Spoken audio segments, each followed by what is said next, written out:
Hello, Fightful Faithful. Welcome to another episode of the post NXT after party. It's not really a party thing that I do every week with Kate. Hi, Kate. Hi, How are, so first off, you can get in your super chats at the bottom of the YouTube chat over there. Also, you can go to humperchats.com, send in a humper chat that way, get your statement or question read on the air and addressed. A little sweeter piece of the pie over on humperchats.com, but any way that you choose to donate would be much appreciated. Figured we address the elephant in the room, starting out with a humper chat from the usually vile Matthew Plus, but tonight I think he read the room. He read the room. Says, just dropping in to say wrestling is an inconsequential but necessary escape from the horrors of reality. NXT sucks, but I hope it gave a bunch of you some enjoyment on another dark and totally preventable day in America. So in Uvalde, Texas, a town of about 16,000 people, about 85 miles west of San Antonio, 18-year-old went into an elementary school wearing body armor, carrying a rifle, and last count, I believe, killed 18 between second and fourth graders, so between 7 and 10-year-olds, and at least one teacher, maybe as many as 3, depending on the reports you're looking at. And did it all with a gun that he purchased legally on his 18th birthday. We're the only country in the world where this happens. And it like the first big grade school shooting in Newtown happened, I believe, it's the 10th anniversary this December, unless I'm misremembering. And I remember when that happened, I was like, well, at least now something's going to happen. Something's going to get done, because there's no way they're going to let grade school kids get executed in their classroom without stopping to 19 apparently now from Luis. 19 children have died.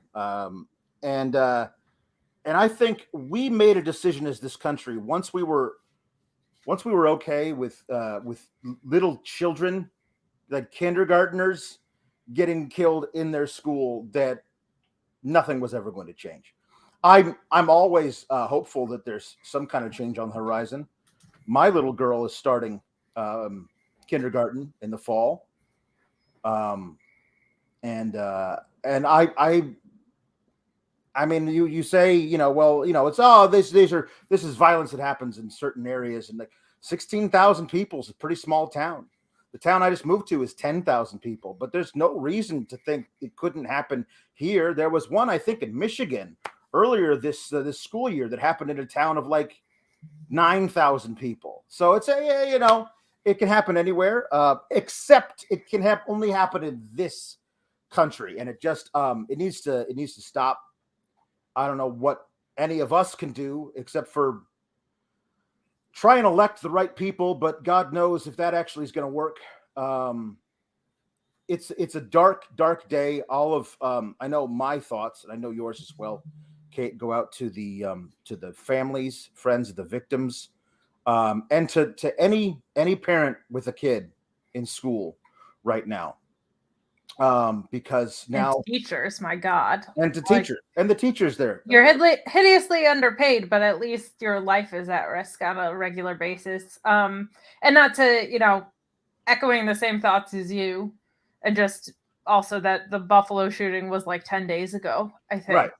Right. And I'll just say this, that the chat is not a place for political debate. This isn't either. I don't think today is a day for it, but I will say, regardless of where you stand on gun control or anything like that, what we do know is nothing isn't working, right? So whether you think it's mental health or whatever, like, we do know that it's a solution.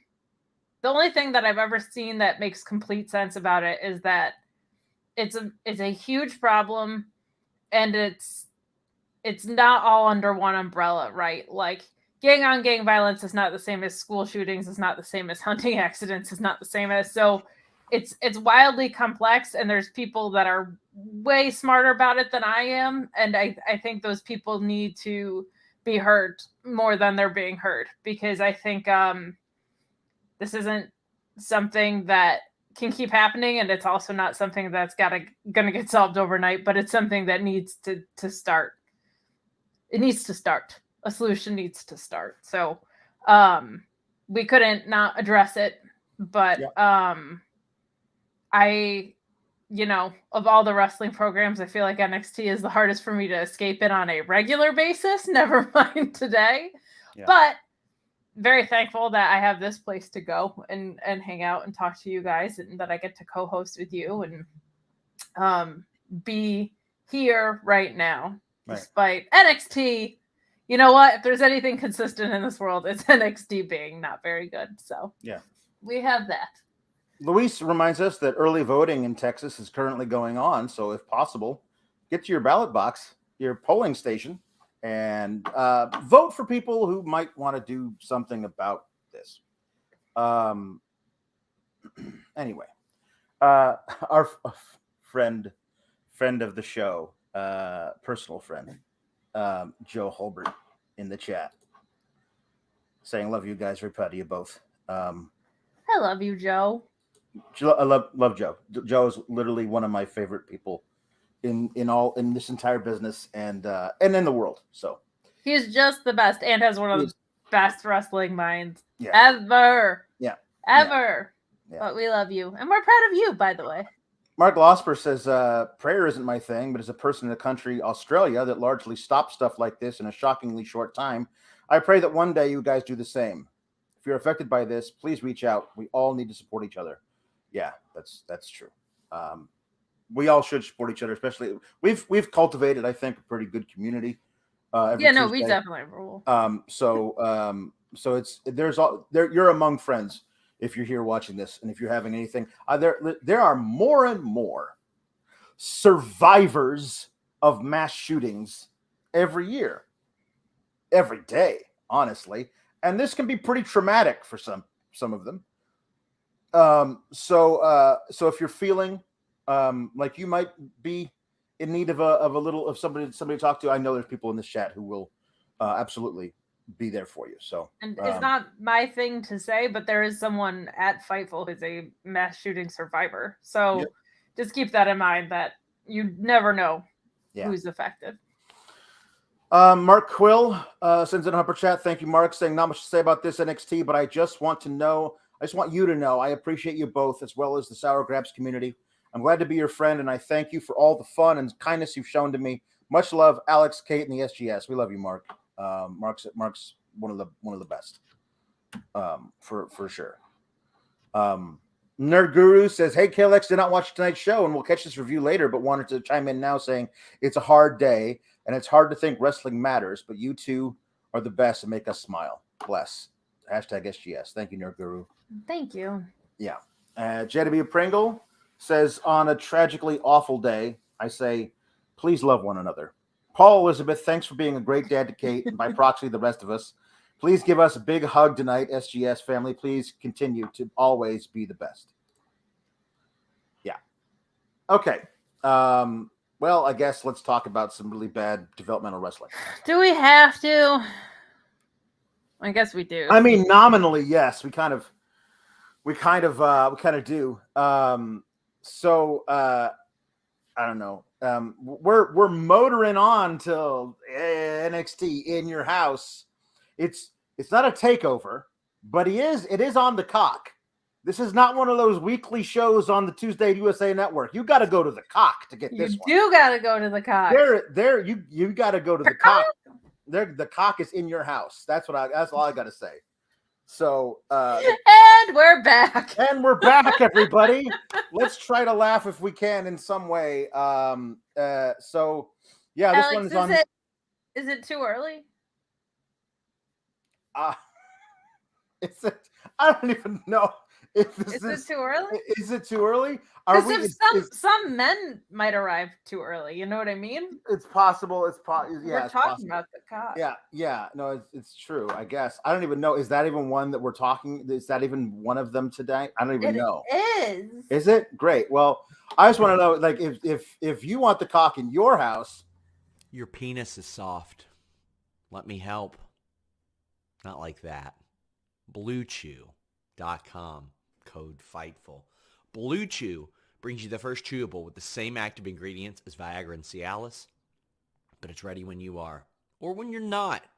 It's not about having a problem. It's about having that performance, that excellent performance, that confidence.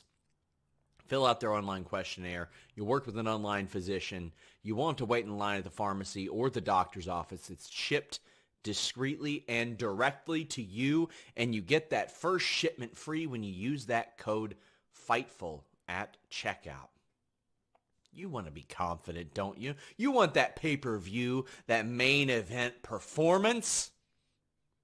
Don't let yourself or somebody else down. Use BlueChew.com and the code FIGHTFUL.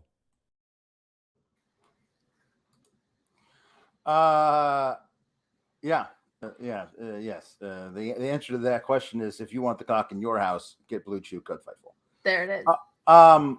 So yeah, they're setting up all these things. So this is ostensibly a PLE, a plug for a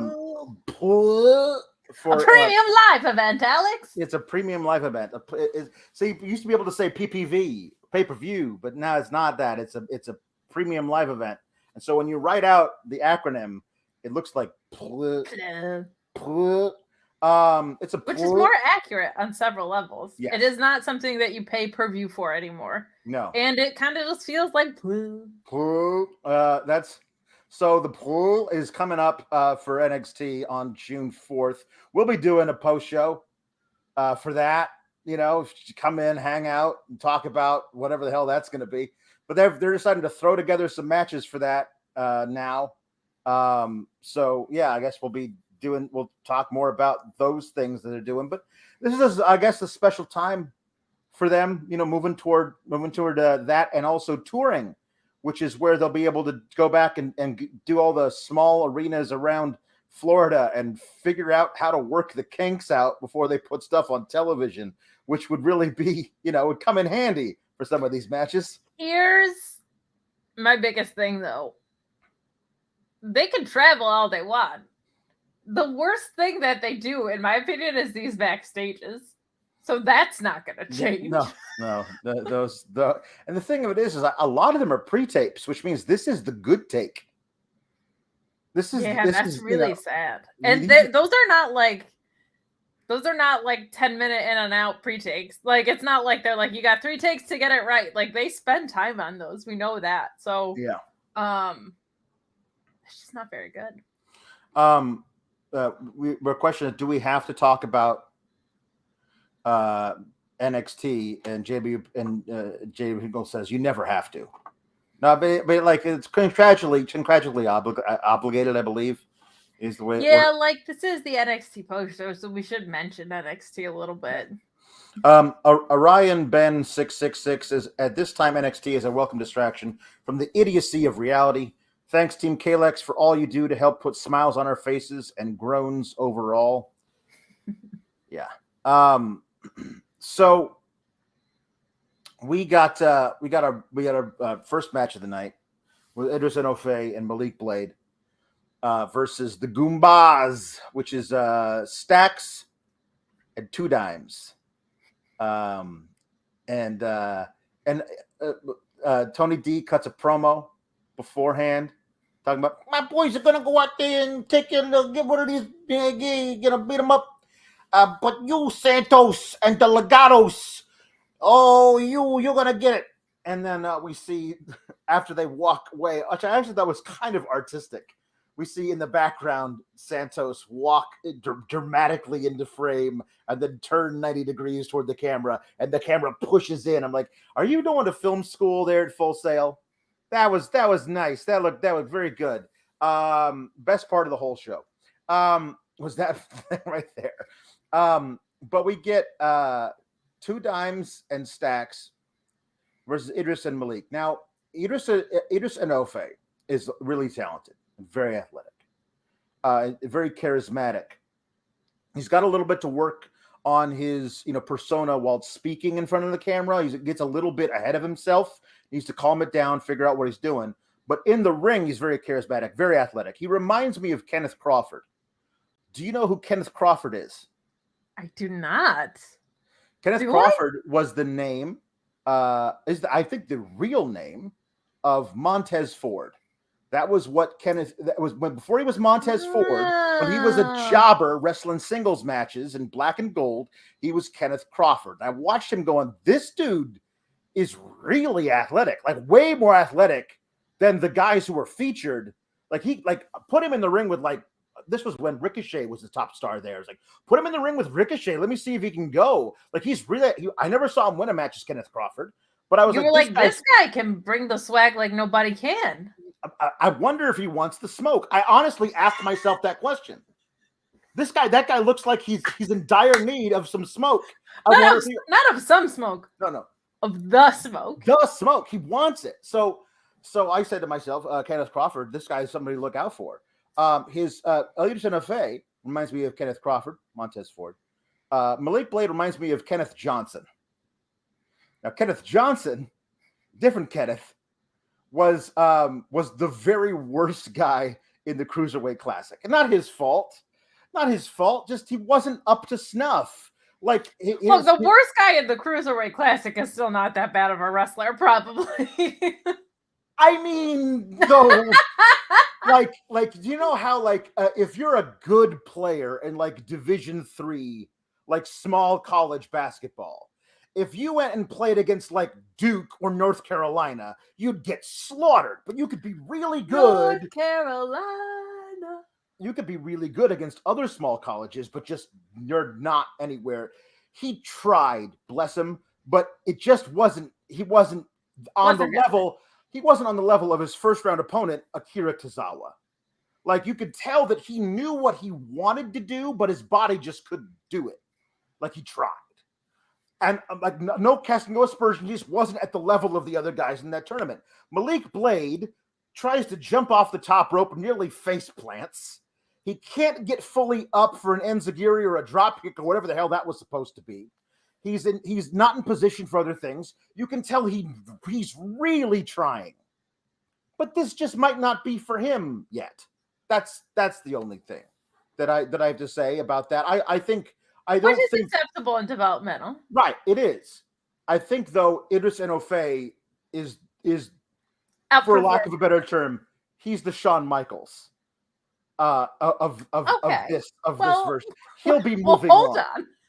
Let's calm down. I wouldn't put him on HBK level yet. Well, what I'm saying is, in every tag team, when you know they're going to break up and one of them's going to fall further down the card than the other one.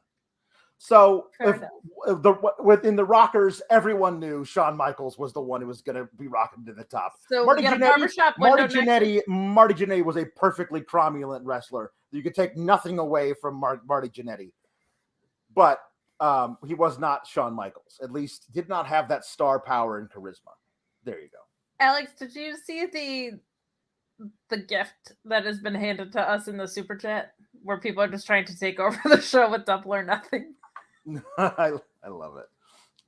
Mark Losper saying Malik Blade needs some work. Speaking of work, I think the Hardys are going to work over the Young Bucks at All Elite's Double or Nothing. There's 5 super chats like that. Well, I guess we have to talk about it. What do you think is going to happen at Double or Nothing, Alex? In the spirit of Salazar, I'm a big fan of the Goombas, so much though that I think Hangman is going to lose to CM Punk at Double or Nothing.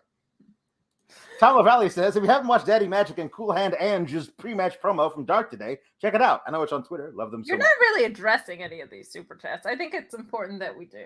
Gardo the Mark says, Punk wins that title at Double or Nothing. Sorry, Hangman. So I guess we have to talk about this. Well, if that's what the people are super chatting about, we must. We simply must talk about AEW instead, sir. Yeah. Much more than Malik Blade face planting off the top rope. I do think that Punk wins. I am almost positive that Punk wins a Double or Nothing. If he does not turn heel in order to do so, I will be massively disappointed. That's what I will say. Because I really want that too. My only thing, they have like 75 events coming up in Chicago, like in the next couple of months. And I think it's going to be really hard to make them boo Punk in Chicago. But I also think, who cares? Like, that's where my head and my heart are. MJF was a face in Long Island. Britt was a face in Pittsburgh. Yeah. Punk could be a face in Chicago. Oh, and absolutely. if they run back him and Eddie right away, I think he gets booed in Chicago. I mean, I've always said that if there is any person in AEW who could get cheered over Punk in Chicago, it's Eddie Kingston. Partner. He's the only one. I don't even know if he could do it, but if there's anyone in AEW who could do it, it's Eddie Kingston. Jake Salazar says, and new AEW World Champion CM Punk. And then you have a Summer of Punk, and they're in Vegas. So I think he turns heel in the match, and then he sits at the end of a ramp, Indian style, and gives his first heel promo in AEW in Las Vegas. Yeah. Do you know what'll happen to me? I'll die. You're going to be like, oh, Kate and I are doing a post show. Well, we were supposed to. Kate's dead, though, it turned out. She exploded from joy of heel CM Punk and the Summer of Punk and forthcoming and the continuity and that CM Punk is back in pro wrestling. Oh, my God. Yeah. Tom LaValle says Danhausen is going to hit a GTS before Punk does. That's okay. It's not a very good finisher when not Kenta does it. Jake Salazar says, Hail CM Punk is the greatest thing in wrestling history, and I will legitimately fight anybody who disagrees. Let's go. Yeah. No, I'm on your side. Tag team it. Yes. Fucking rules. We're not behind the paywall. Not swear. It's fine. Indie Scene says Punk wins and Okada's coin stop after. No, Okada's coming for Kenny. When Okada shows up, it's got to be for Kenny, right? I mean, they've already done it once or twice, or how many times they've done it. I would prefer to see Okada versus somebody else who I haven't seen him against. The name but at AEW, you got to right. have... I know, but if he's only going to wrestle one match, I kind of need to see him versus the Americaniel Dragonson. Like I kind of need to see that match, Kate. Like I kind of need to see it for 60 minutes, Kate. Like I kind of need to see that match. Well, according to CM Punk's live journal, which I read at length, yes, you did. Hey, paywall yesterday. What a fantastic advertisement for Fightful Select, only $5 a month. It's a steal because in one episode of the Sour Graps Raw post show from last night, Kate, who had not watched Raw and did not want to talk about it, just read excerpts from CM Punk's live journal from 15 years ago. It's from 2003 to 2005, and there's a line in there that says, I don't know, the American Dragon is pretty good, or something to that effect. Turns out to be the greatest wrestler of all time. Yeah. Or one of, at least, in the conversation. Yeah. Sometimes we also talk about spiders, so subscribe to Fightful Select for more information on that. Also, continuing updates, obviously, on the Sasha and Naomi situation. Yep. And all sorts of good stuff. Bunch of MLW news that just broke. Yeah. It was so much fun. Yeah. But mostly I read CM Punk's live journal behind the paywall. Mostly that. Also, Linda Strong's pink socks we found out about. Yes. Also, Linda sang the full song of "My Way" by Frank Sinatra. She was great yesterday. Yes, Linda was great. In great voice. She was flexing those pipes. She really was. Jake Salazar says, if we collectively send super chats / humper chats, can we just discuss Double or Nothing and give our predictions? Yes. Yes, you can just do that. You can do that. We'll read them. So, yeah, go ahead. Yeah. If you pay us money, Sean will let us do a lot of stuff. Yeah. Within reason. Mark Losper says, looks like Ospreay is coming for Kenny. I mean, we don't even know when Kenny's back. Yeah, he's like... Everyone's like, he's coming back at that, and it's like, no. He's not even close to back, according to some of the latest reports. Yeah. Who's working who? But yeah, that guy like had a hernia and no knees and vertigo, and I keep saying he was like the guy in Monty Python who was like, it's just a flesh wound, and he was just a torso. Come back here, I'll bite your legs off. Heather says, speaking of Malik Blade, is he related to the Blade of Butcher and the Blade? The Blade is very tan. He's not that tan, but I get where you're going. Yeah. So anyway, Legato comes out to like stand at the top of the ramp and just menace. But it doesn't matter. I was really worried they were going to give Inoue and Blade the victory over Two Dimes and Stacks. I was worried. But I love their combo finisher, which is just guys standing there dazed in the middle of the ring, run at him, both punch him in the face, run back to the ropes, and then he's fallen down to all fours after being punched in the face by two guys at the same time. Boom, and then he falls down.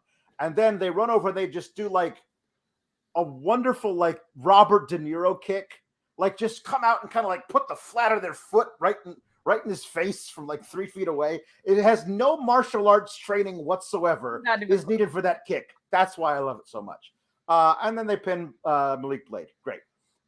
Then there's a big brawl, 3-on-3. Yeah, I know you guys are here for. Come on, bring it. And then they fight. And then later we get Tony D challenging Santos to another sit down, but this time, instead of coming to an Italian restaurant, I guess they're going to go to a Mexican restaurant. I'm really not sure what, because the whole thing is like, you came to my house last time. This time I'm going to go and I'm going to visit your house. Okay. And I love that. Billy Joel doesn't have a song about a Mexican restaurant. That's true. I love that they're on camera broadcasting live because Tony D's like, hey, Santos, just to show I'm a man of good faith, I'm going to come to your house, all right? Capiche? It's totally fine. Don't worry about it. There's nothing underhanded happening at all. And then, still live on camera, Two Dimes or Stacks, one of them is like, hey, boss, are you sure that's a good idea? Going to his house?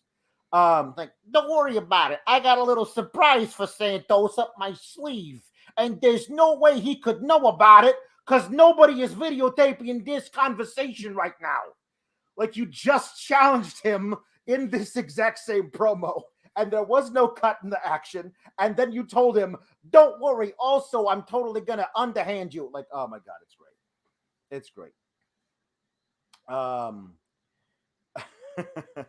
Heather says, Kate, the bangs look fantastic. Oh, wait, well, we're going to do that later. Here we go.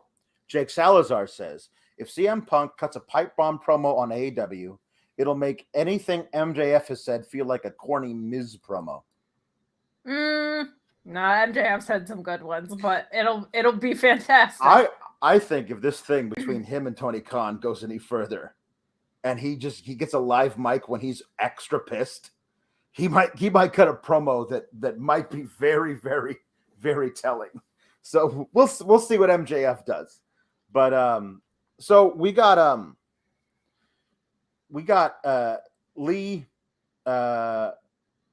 Wes Lee, like, hey, yeah, I was running adrenaline. That's why I decided to challenge. Adrenaline in his soul. Go ahead.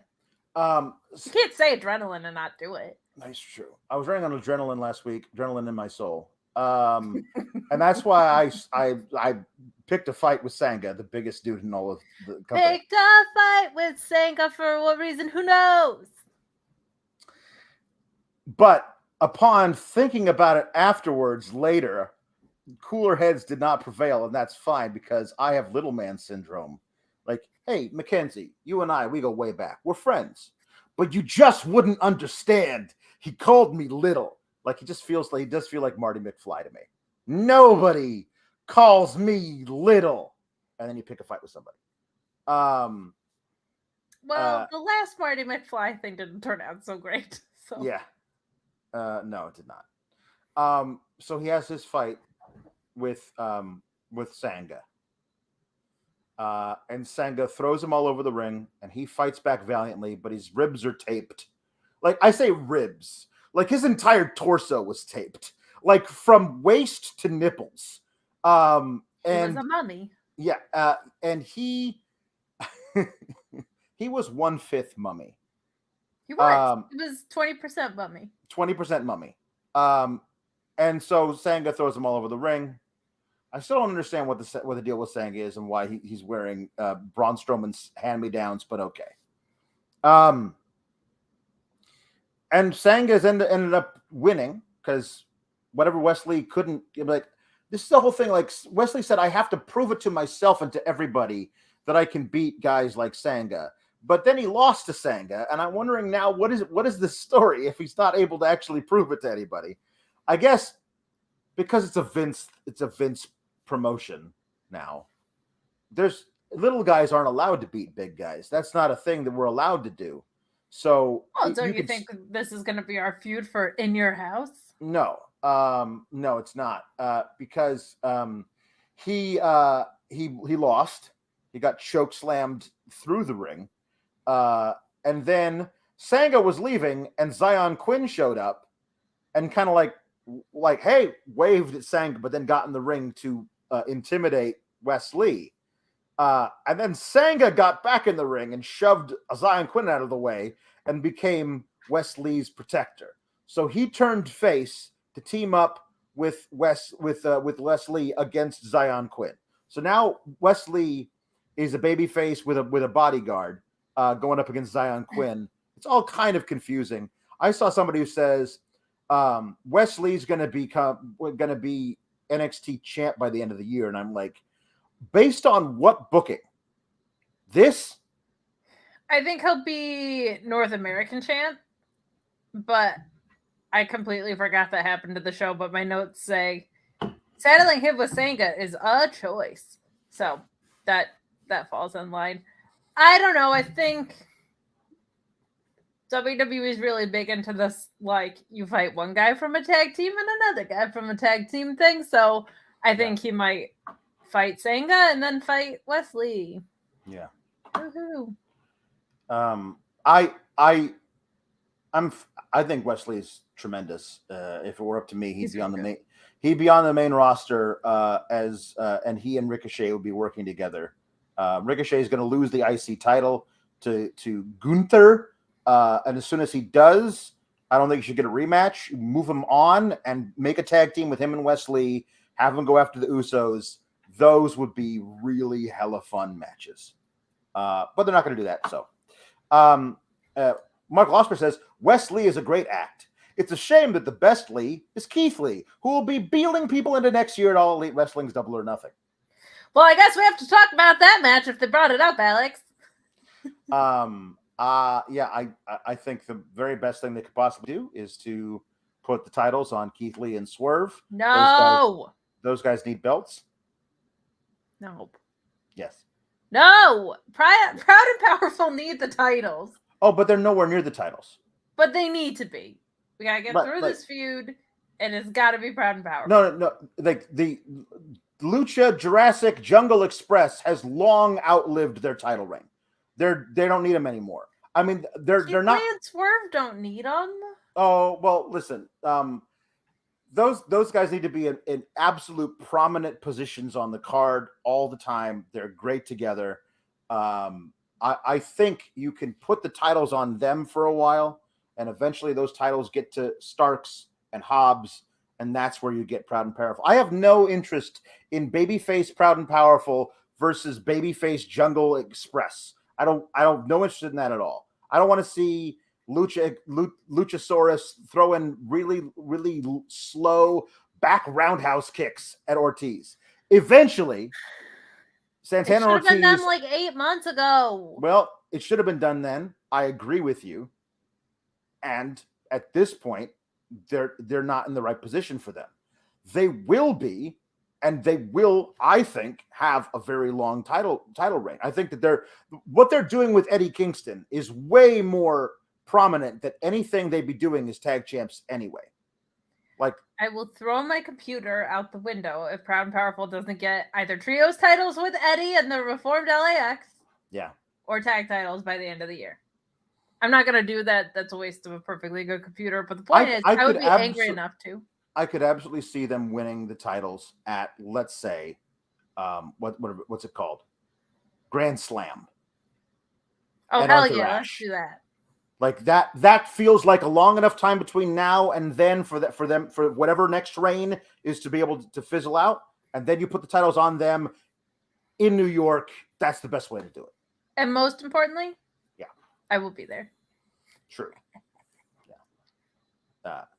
Yeah. And Mark Losberg, you can call him Strictly, like Strickland, Swerve Strickland, and Keith Lee. You can call him Strictly. I like Strictly Business. Strictly Business is a really good name for a tag. I was gonna say, because there was no comma there, I was like, Strictly Kate. Am I in the faction? You should be. I mean, I was just run and hide all the time, but right. I can't think of two cooler people to be paired with. Yeah. Jake Salazar says, Kate, you will not say no to Keith Lee and Swerve.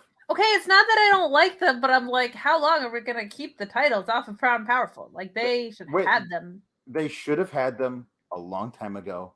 And at this point, you have to wait for it to come back around to them again. It sucks, but that's just the way it works. Matt Black says, I love an injection of AEW NXT. Jake Salazar says, Swerve in their glory, Kate. Swerve in their glory. Was that swervy enough? Yeah. Jaden Pringle says, adrenaline in my soul. I like cookies, Oreos. See, he gets it. Jake Salazar gets there it. There you go. Heather says, Wes Lee is great. But what do we think about Lee Moriarty maybe joining Blackpool Combat Club? When it comes to grizzled young vets, I think Lee Moriarty should eventually join the Blackpool Combat Club. That's true. Got so much NXT talk today. Yeah. Orion Ben says, talking about Wes while wearing a Gizmo G.I. Joe t-shirt. Point to Alex for touching my geeky soul tonight. It amazes me how NXT finds ways to confuse. It says G.I.Zmo, a real American hero. Nailed it. Yeah, there you go. So anyway, I guess Sang is a good guy now. So I don't like good guys with bodyguards. That's weird. That's weird. It's a heel thing. Luis Polito says Team Taz should win, and then PNP take the belts off of them. Okay. I think Team Taz, if they win, could have a very short reign. Because I could see that. I could see that.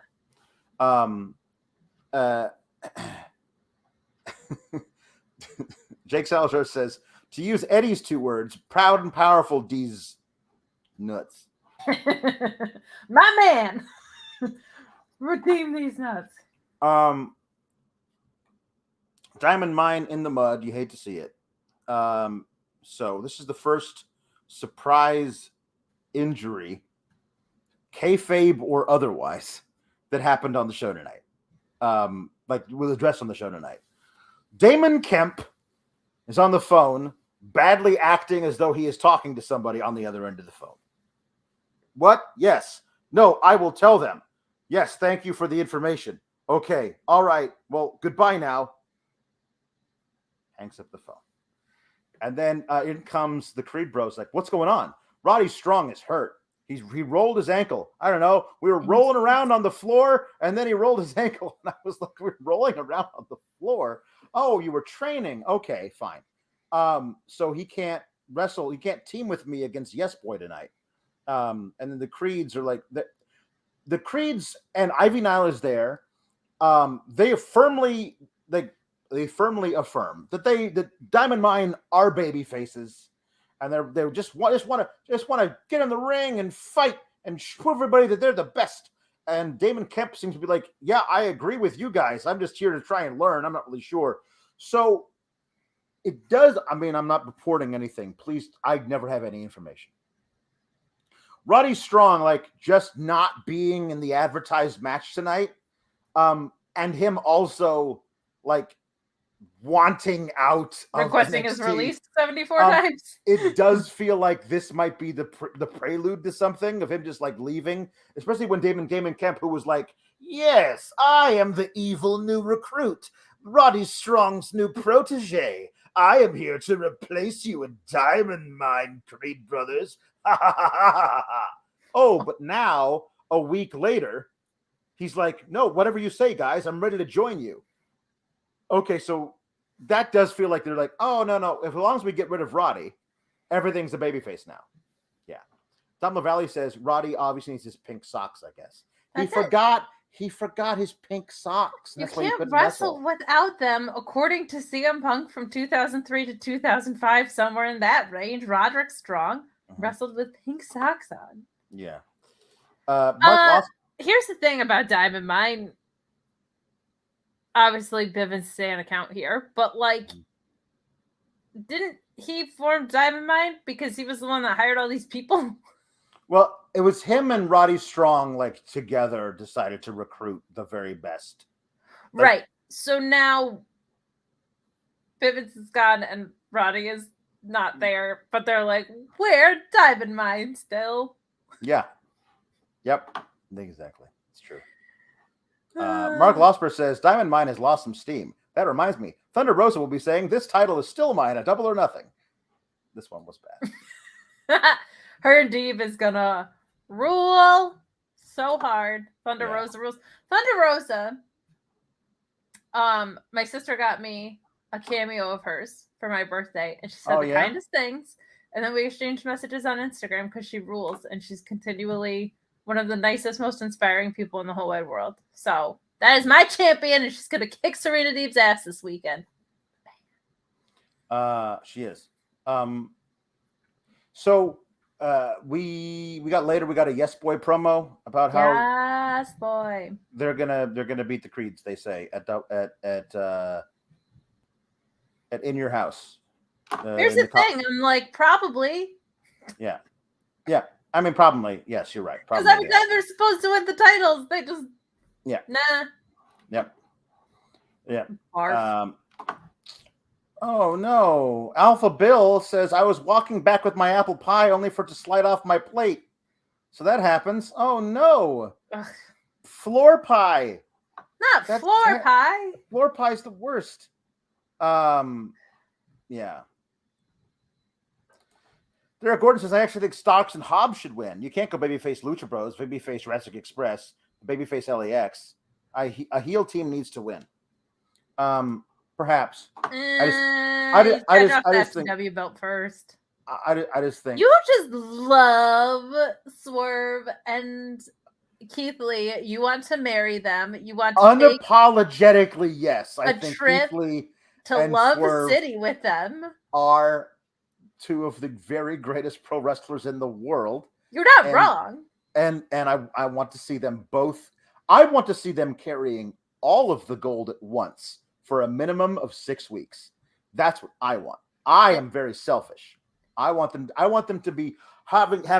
I want Keith Lee walking out with 2 belts on his shoulders and Swerve with 2 belts around his waist, just bound into the ring to their music. I want that for 6 weeks, and then you can break up the whole little 2-man power trip. But I need it with the World Championship.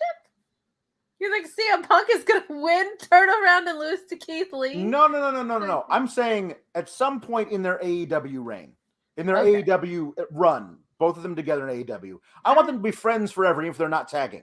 And I would love, like, if there's one duo that I would love to just see them bounding around with all the gold for like 6 weeks, I'd love it. Indubitably. Yes. Jerry Pringle, for some reason, says, hold on. Wait, what does it say? Paging Mr. Herman. Mr. Herman, you have a telephone call at the front desk. He says phone in the lobby. That's not the line. I've seen Pee-wee's Big Adventure 187 times. So yes, that paging Mr. Herman. Mr. Herman, you have a telephone call at the front desk. Wait, tell us what that was in regards to, though. I have no idea, but maybe he wanted me to say that You give us so much money all the time. Just put little stars so that put stars so we can know what the hell. In a regular chat, not a super chat. So a counterpoint to your whole, anti-Swerve and stuff. Swerve and Keith Lee. Counterpoint. Swerve and Keith Lee. That is a fair argument, and I'm definitely not anti them. I just Proud and Powerful should have had the title a long time ago. Jake Salazar says, "I do. I love Keith Lee. I want to see Keith win all the gold." But not like in the middle of a CM Punk reign just to do it. No. A lot of it is the fact that Keith Lee blew my friggin' socks off before he ever came to NXT. I watched matches of his on the Indies, and I was like, "Who the hell is this guy?" Swerve Strickland goes back to when he was wrestling under a mask as the Black Luchador Killshot in Lucha Underground, who I loved. And I was like, that guy had one of the best hardcore matches I've ever seen in my life, a Weapons of Mass Destruction match, which was just, it's all the stuff around the ring. It's all these weapons, but they're all like military themed for some reason. It was such a great match. I was like, I want to see that dude have matches he's so good. And so I have been waiting for those guys to be on a very, very prominent position on a nationwide wrestling show since I saw them years and years and years ago. And they both had the opportunity to be top guys in WWE, and both of them got royally screwed over. So now that they're in another position and also teaming together, now I really want the thing that I want. And you know what? You deserve it.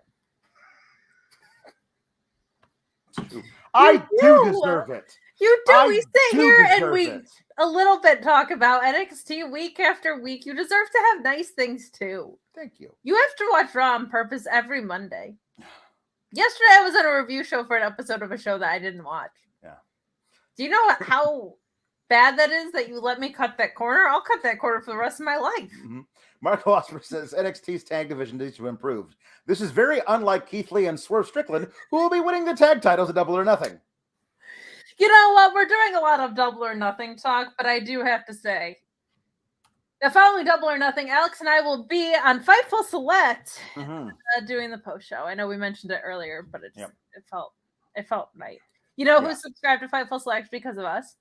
Who's that? Heather, who's in the chat tonight with the good hair. That's rules. Awesome. Yes. Anyway, NXT or whatever. Yeah. JW Pringle says the bad phone call from what's his name? Oh. See? There you go. I know my JW Pringle, and I was like, that man had a plan. He's the JW Pringle, the man with the plan. Ricardo the Mark says Purple Monkey dishwasher, which is very important. He's wanted to super chat that, I guess. That is an old Simpsons joke. Simpsons did it. We got okay. We got a Jade and Roxy backstage thing, which is just, I don't know, man. I know the dialogue is terrible, but they're not helping it. Hey, I know you've got a match later, but I think I'm going to go out and I'm going to watch Elektra Lopez. Maybe I'll get some popcorn. Cora, what? I'm going to sit there as a fan. A girl can't watch. It was just so Disney Channel of them. Like, the writing is terrible, but the acting is bad. NXT ABC Family. Oh, my God. Or Freeform or whatever it is. Then, Elektra Lopez has a match versus Alba Fire. And I didn't realize this. She literally walks out down the ramp with a flaming baseball bat. This is, okay. What if it was Scottish people in WWE who carry deadly weapons to the ring and have no intention of using them? It's her and it's Drew McIntyre. Eventually, they're going to give like Nikki Cross a machete. Like, what are we doing? Why do the Scottish people have to carry weapons they're never actually going to use? I mean, you don't know that she's never going to use it. There could be some McFoley shit going on you don't know about. Perhaps. Elektra Lopez and Alba Fire have a match. That's it. Alba Fire wins. She has her, like, she's like a swanton kind of a thing. I didn't realize I don't don't think I've ever seen her do that one. She usually does the KLR bomb or whatever the hell it's called. Yeah. Anyway, Cora Jade is in the front row. She is eating popcorn, and after the match, Elektra Lopez is angry at her and knocks the popcorn out of her hand. And that's it. So next week we're gonna get Elektra Lopez versus Cora Jade. That's the popcorn. Yeah. Mark Losper says, I was not hooked on this Cora Jade segment. Guys, we can't keep talking about AEW. You're gonna say the word hook. I mean, Hookhausen is gonna be so much fun at Double or Nothing. Tom LaValle says, Cora Jade may have a tidy skateboard, but Jade Cargill is going to leave Anna Jade jaded. Love the baddies. Add Sunny Kiss to the stable. Add Sunny Kiss to the baddies. Hashtag Sunny for baddies. Yeah. Forever. And yes to all of that. Yes. Shocky29 says, the sad thing is I can see Cora Jade's potential. Speaking of Jade, I think Jade and Anna Jade round 2 at Double or Nothing could be a sleeper match based on the first one. That is a great observation about Cora Jade. I also think that Jade and Anna will be great at Double or Nothing, but I just wish they had more build to it. But this is the AEW Women's Division. Yeah. But the more I think about it, your Sheeta theory from last week was correct. I think. I think it was supposed to be Sheeta and Jade Cargill. I really do. I think that was it would have made a lot of sense. But I do think somebody's showing up. Yeah. Heather says, speaking of Cora Jade, I hope Stokely Hathaway shows up in AEW, hate Jade Cargill, and also maybe continue his feud with Chuck Taylor. I mean, that's definitely got to happen. He also had a great feud with Orange Cassidy, if you like cinematic matches. Yeah. I think WWE intentionally screwed them. I think it's a 1-day differential in the non-compete, because I think I went back and counted, because I was like, Dakota Kai is going to come for Jade. But I think it's a 1-day thing, which might have been intentional, or they might be like, it's 1 day. Go work it. We'll let you out a day early. Yeah. So we'll see. Ed Aribe says that Cora Jade seems the type of girl who will wildly overreact to mean tweets about her. Yeah. It's not exactly what he said, but I'm not reading that other part. Yeah, she does seem like she's a little bit performative all the time. And that is not my style. So that's why I'm kind of never really warmed to Cora Jade. It does feel like she's like, I want to make sure that my snapback hat is at the perfect angle so it will piss off all the squares. You know? I just don't have a skateboard you can't ride, man. Yeah. JW Pringle says, speaking of Jade, it's a very pretty green precious stone. I'll be missing Double or Nothing this week due to vacation. Oh, no. Where are you going on vacation, JW Pringle? I will do anything to keep from talking about NXT.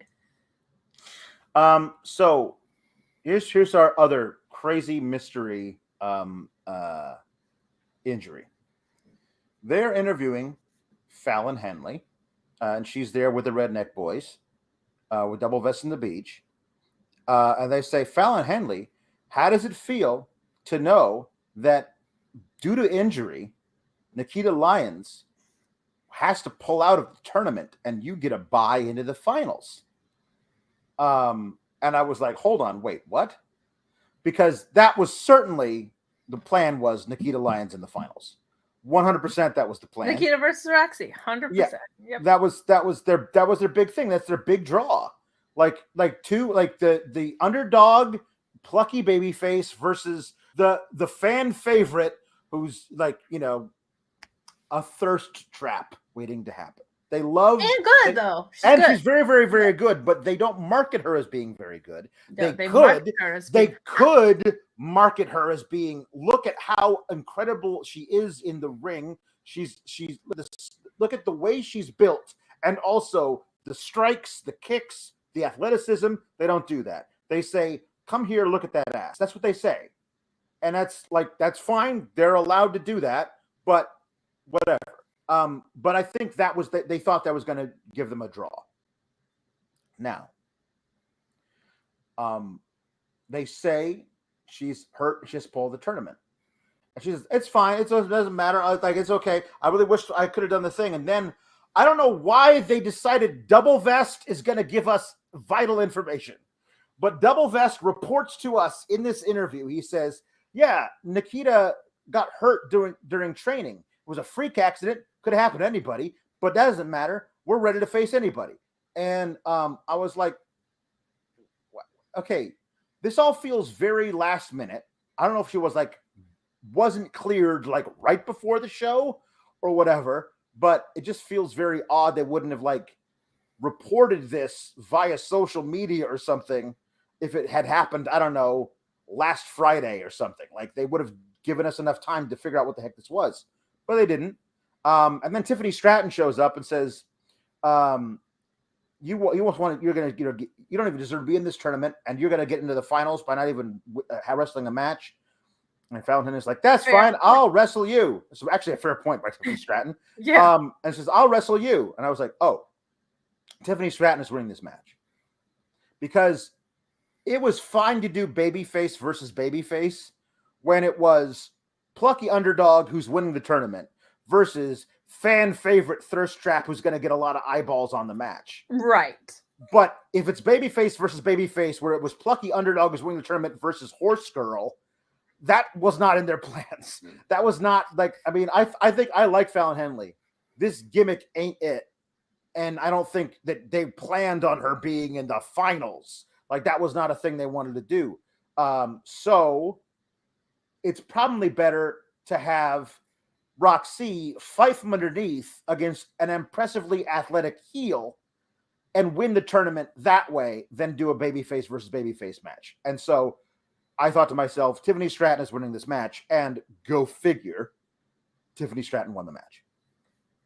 Alex, you know what they said to Fallon Henley and Roxy being in the finals? They said nay. Yeah, they did. They did. I'm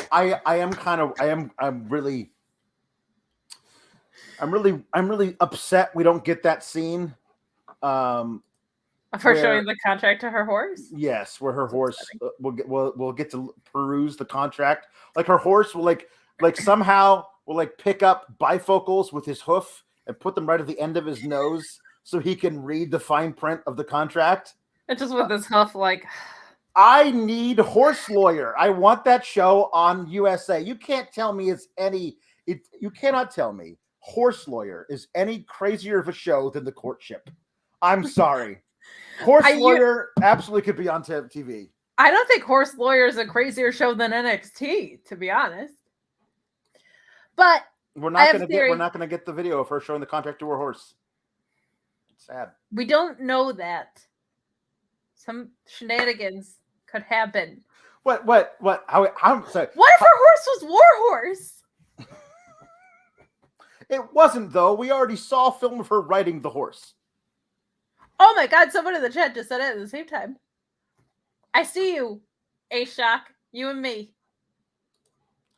The horse needs to be a lawyer who talks. Damn you, Alex, you stole my joke. We did that joke last week, Mark. Yeah, keep up, Mark Losper. Come on. Do you think Nikita Lyons is getting pulled to the main roster in this tag nonsense? I don't know. I honestly don't know if it's a work or because it doesn't seem like they're calling up Casey and Kaden and TikTok and tag teams and Katana and I don't know. They all sound like tropical storms to me. They do. Yeah. I don't know. Shaka 29 says, now I see Roxy winning, but you can't convince me they weren't going to do Lash Nikita round 2 as the finals. It's WWE after all. No, Roxy was always winning this tournament. They created the tournament so Roxy could win it and then get a title shot versus Mandy Rose.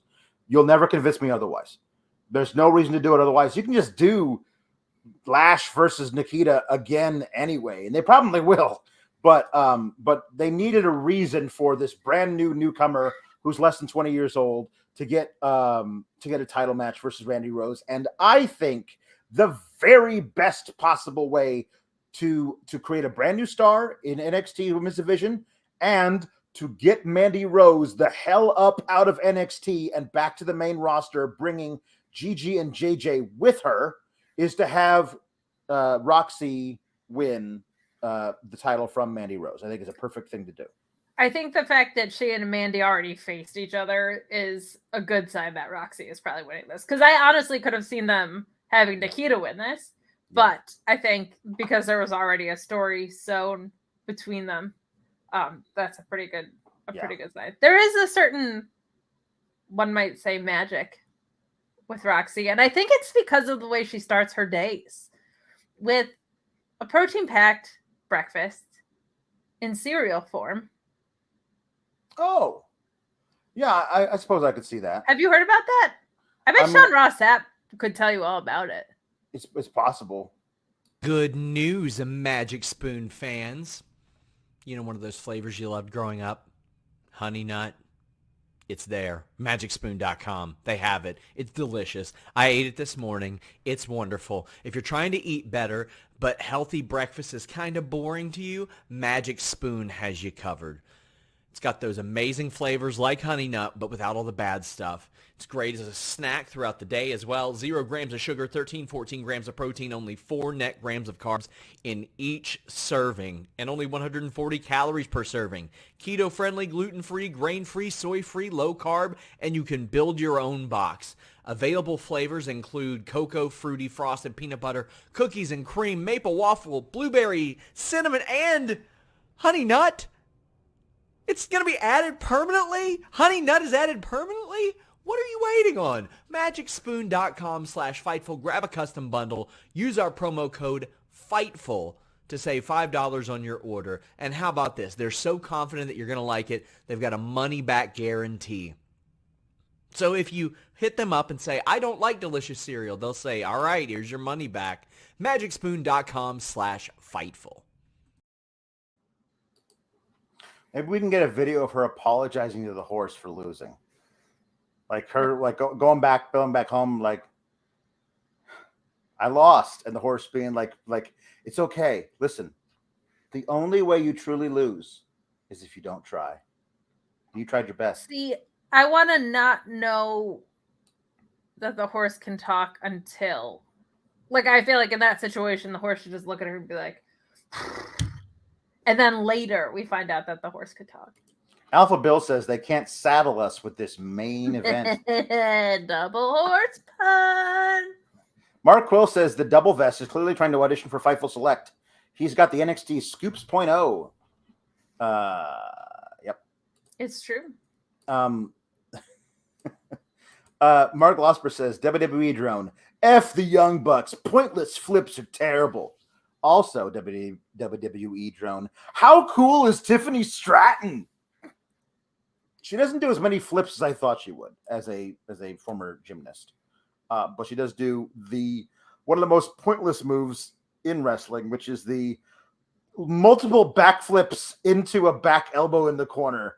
Just the Dana Brooke Memorial, multiple backflips into a very gentle elbow in the corner. It's kind of like Lethal's cutter, where you're like, why did you do that? Yeah. Jake Salazar says the horse has to be BoJack Horseman. Yes. Jennifer Pringle says that Nikita is out with frostbite due to a lack of clothing. So it's possible. That is possible. It is summer though in Florida, so I would doubt that unless she was doing like cold therapy or something. Not really sure. Maybe she fought a lion and she got attacked by one of her own. Maybe. I fought a bear. It's true, you did. Fallon's throat sounded scratchy, says Shocky29. She must have been a little horse. Oh, Pony Henley. Kate, magic in cereal form. It is because it's the delicious taste of cereal, but it's protein packed. Yeah, Jake Salazar also says you should get some Blue Chew if your honey nut doesn't work. Well, there's like a porn bot in the chat, so. Is it a porn accountant bot? Oh, maybe. These are just my regular glasses today. I'm living the gimmick. No, I think we established that I'm a terrible porn accountant. You're a terrible. Your hair tie fell out. That makes you a terrible porn accountant. Well, I flung it on the floor. It was a disaster. It was terrible. So we got Roxy versus Lash Legend. Roxy won. I will add, personally, thank God. And she won with the pop rocks out of a power bomb position. She won with the pop rocks. I thought that worked. Ricardo the Mark says, all I can say is Roxy better win this tournament. She's winning the tournament. Mark Osper says, I appreciate how good Roxy is. It's a shame that Jericho will not be appreciated as he loses to LAX and the BCC at Double or Nothing this Sunday. And here's the sad part. I am not convinced that Jericho is losing that match. I'm unfortunately. Well, Alex, that counter in this match was pure wizardry, just like Jericho is a wizard. Yes. Roxy is on fire, like someone threw a fireball at her. But I really did. I liked how she countered the powerbomb with that. And I felt like she also wasn't fighting from behind as much this match. This was just like a really strong showing from her, which I thought was important because Lash Legend is not very good. Yeah. So. Yeah. Jake Salazar is kind of upset with our mod, Luis, for getting rid of the porn bots in the chat. He says... Jake Salazar says, I mean, dang, Luis, let me click the link first. Just wait for Fightful's Twitter to get hacked again. Hang in there. Yeah. And Mark Quill says, good God, the horny bots are invading NXT's post show. Well, the horny the horny bots have already invaded the real show. Yeah, so. The horny bots are the creative team. They're probably watching, like, let's get feedback that we'll ignore. And also, let me post weird links to probably foot pictures of our talent or something. Yeah. Mark Losper says, Kate's segue was all about magic. You know who else loves magic? Wizards like Chris Jericho, who will be losing horribly to BCC at Double or Nothing. I'm very excited for that match. I am too. It should be great. It's going to be a stadium stampede, but in an arena. I just love how much Mox was like, yeah, we're not doing that shit. Jake Hager and I invented this match. We're going to challenge you to Stadium Stampede. And Mox is like, nah, I don't know why I'm doing that shit. We're going to do Anarchy in the arena. It's the exact same match, I guarantee you, except it's not in a stadium. It's in an arena. They're going to do all the pre-tape spots in the offices and everything. It's going to be great. But I love that he's like, I'm not doing that shit. I'm doing the exact same thing, but in a smaller building. I think they're going to run this back with the blood and guts because War Games is Regal's thing. Yes. But he'll have to say, blood and guts! Right. The or as they used to call it, the match beyond, which is a great way to say. But it's a great thing for Regal to say is the match beyond. But that's why I think Jericho and his boys are winning at Double or Nothing via some chicanery of some kind. Maybe they like handcuff Mox and Danielson somewhere else in the arena. They can just pick on Kingston by himself or something. And then to really blow off the feud, they've got to do it in blood and guts, which they can't do at the pay-per-view because it requires too much. You have 2 rings. You don't want to like block off that many seats to fit everything in there. You got to do it at the right spot. So I think that's where we're actually going to do that. The only way I think the other side wins. I'm not going to put all the letters together. It's too much. Yeah. Is if Claudio shows up. Yeah. Jake Salazar says Jericho gets to pin the Ultimate Wrestler Danielson. I don't see that as he gets Eddie, right? He gets Eddie back. He gets to get Eddie back. What I think they should do is have Daniel Garcia pin Wheeler Yuta. And then Blackpool starting to look at Daniel Garcia like, well, maybe Wheeler Yuta is not going to be in that match. He's in Japan. So I'm an idiot. Ignore that. 5-on-5. Yeah. I made that up. So we get Indi Hartwell versus Mandy Rose. Half of this match was good. It was not the Mandy Rose half. No.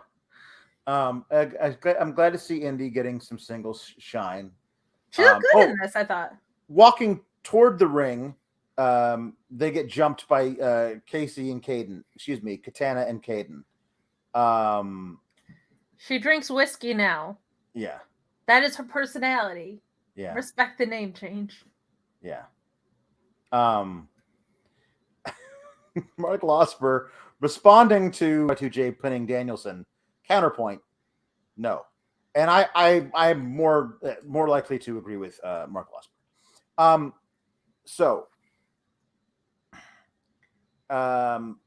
They get attacked by Ken and Caden, and then the producer or whatever saying, Mandy, you can't help your friends fight off this attack from out of this entirely unprovoked attack. The baby faces came out of nowhere and attacked them for literal no reason. But you're not allowed to help your friends. You have to go and wrestle your match. And then during the match, Indi Hartwell and Mandy Rose, the brawl spills into the. There's the thing is like it's 4 women. I can see there are at least a dozen security there in the back. You weren't able to stop them from fighting each other for the last 10 minutes, and apparently not. And they go all the way down to the ring, and 2 of them get into the ring. And Indi, because she's stupid, forgets about Mandy Rose and has to kick JC Jane out of the ring, and then turns around to get kneed in the face by Mandy Rose, and then gets pinned. And then the tag team's brawl continues, and Mandy Rose is like, I don't know, I guess I'll just back up this ramp while looking like I don't know what's going on. And then she turns around, and it's Wendy Chu. Wendy Chu has a very, very large, like a body pillow case, and she swings it. There's stuff inside it. She swings it and hits Mandy Rose, and it knocks her out. And then Wendy Chu dumps the contents of the body pillowcase all over Mandy Rose. And if you thought it was something like hard or heavy that might have actually knocked out a person, you would be wrong. They are inflatable sports balls. Like they are basketballs and 4 square balls and footballs and soccer balls and volleyballs. They are things that are filled with air. And she hit Mandy Rose with them, and Mandy Rose fell asleep. Well, that could be a transfer of powers. Could be. This whole feud has taken place in the kids section of a Walmart. Like the string, yeah, the net, yeah, this, yeah. Wendy Chu has a sack of balls in canon. Wendy Chu has a sack of balls. That's canon. That's a real thing. We don't have a Manscaped promo. I know. It's true. Mark Losber says, I haven't watched the show in a while. Mandy's entrance belongs on TNA. Utterly absurd. They're not even pretending to be a wrestling show. Mandy Rose's entrance has always been like that in NXT. It just doesn't help with the perception that she has no business being a wrestler and should be a bikini model instead. Yeah, like, she's a Nitro girl. Like if that yes, she's a Nitro girl who was allowed to be the champion of your territory. Yeah. Yeah. She isn't the worst in the ring. I feel like she's been like not as good the past couple matches as she was though, which is not great. Yeah. Jim Pringle says mischievous and deceitful, chicanerous and deplorable. Yes. Yes. Yeah, those things. Definitely. Mark Losper says if Cody versus The Miz didn't happen last night, I'd say Indi versus Mandy would be the worst match of the week. Holy hell, that was bad. Yeah, I because I was paying attention to Raw, I kind of didn't see how terrible that match was because also I've already seen Cody versus The Miz. Feels like 2 weeks ago, so I didn't see it again. But I saw all the Botchamania stuff, and holy shit, The Miz is a terrible wrestler. Yeah, you know what? He's never been the greatest in the ring, but he definitely just had an off night last night too. Yeah, like that happens. I try not to like pick on people too much for that because like. He's never been in, he's never going to put on a Danielson classic. Nope. But, like, sometimes people just don't have chemistry. Sometimes really good wrestlers don't have chemistry. I feel that's true. Asuka and Rhea never really got there. And they're 2 of my favorite wrestlers, and not even women's wrestlers, just wrestlers. So sometimes that happens. But, yeah, that was a clunker. Like, some really, really basic stuff, too. Yeah. JD Pringle says, I just want to talk about the sleepy 5,000-year-old dragon lady's ball bag that she teabagged people with tonight. That'd be funnier if she had it in that gimmick. Can you imagine? Yes. Now I need to see it. For Halloween. Don't make me do it. Wendy Chu has to dress up like Mei Ying.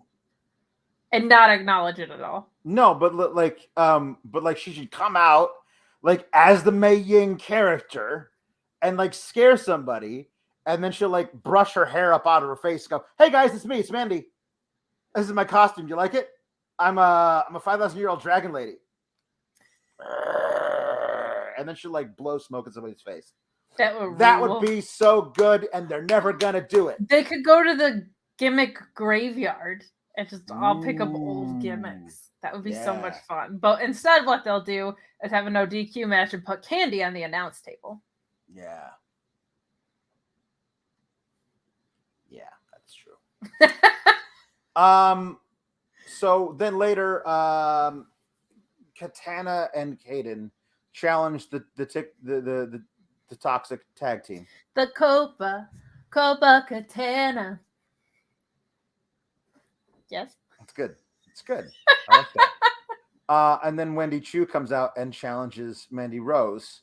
And then they're all gonna have later. There was a weird thing where Vic Joseph was just, standing next to Wade Barrett talking about stuff, giving an update on something.